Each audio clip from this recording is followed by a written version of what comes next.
How many times have you heard people say, this can't be done? It's your job to remove those myths and to get things done. Do not grow with a view that something can't be done and so should not be done. Learn and listen, because your whole world is going to be learning and listening. Your success is going to be your humility. In many ways, we have been critical of and saddened by what has or has not happened in our country. To a great extent, this has been a function of we can't do this, or it can't be done, or vested interests saying it shouldn't be done. Ethical practices being thrown to the wind and subjective issues being brought to the table.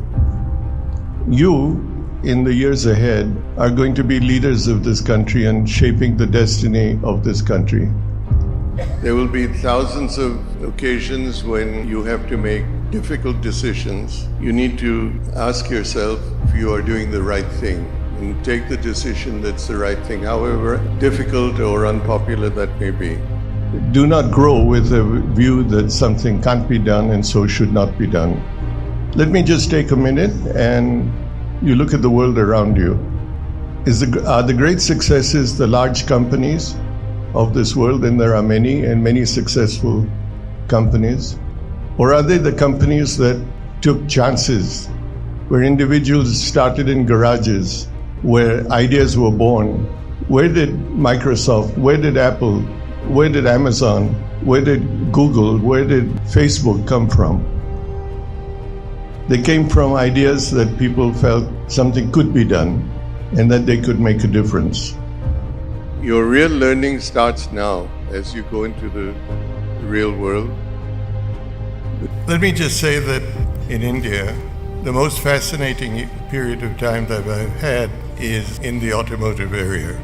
It has more excitement than any other business I've been involved in. And the greatest pleasure I've had is trying to do something that everybody says could not be done.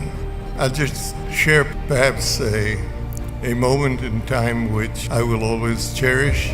I decided that India could produce its own car. Everybody, my friends overseas in the automobile business, said that this couldn't be done. We had to go through a collaboration to get know-how, get technology. But we undertook to produce this car. It was called the Indica, and we produced it in India, totally of Indian content. As we got close to putting it in the market, my friends in India somewhat distanced themselves from me, otherwise known as distancing yourself from failure. And when the car came out, I suddenly felt that I didn't have a friend in the world and that all the warnings that people had given me were probably going to come true. Oh, I think there are many moments that most CEOs or chairmen feel that they're alone. It's almost an occupational hazard that you live with, where you either can't confide because it's not appropriate, or you stand alone against a tide of views or pushes where you don't feel that you need to be compromised. But the car did come out. It did earn a 20% market share, and we showed that we could do something. Throughout, I think Mr. Ratan Tata, who was my predecessor, played a very important role in being a mentor to me. The day he handed over to me, which is a little bit surprising, I was terrified because he was staying on in the office, and I thought he would continue to run the group from where he was. I was truly terrified. I thought this was going to be a hypocritical handover. What it actually turned out to be was he gave me most of my inspiration, most of the support I needed in those early days. Most of the advice that I received came from him, and I don't know what would have happened in those first 2 or 3 years while he was there had he not been there. So yes, he was probably my greatest inspiration and greatest role model that I had, and I was very lucky to have him.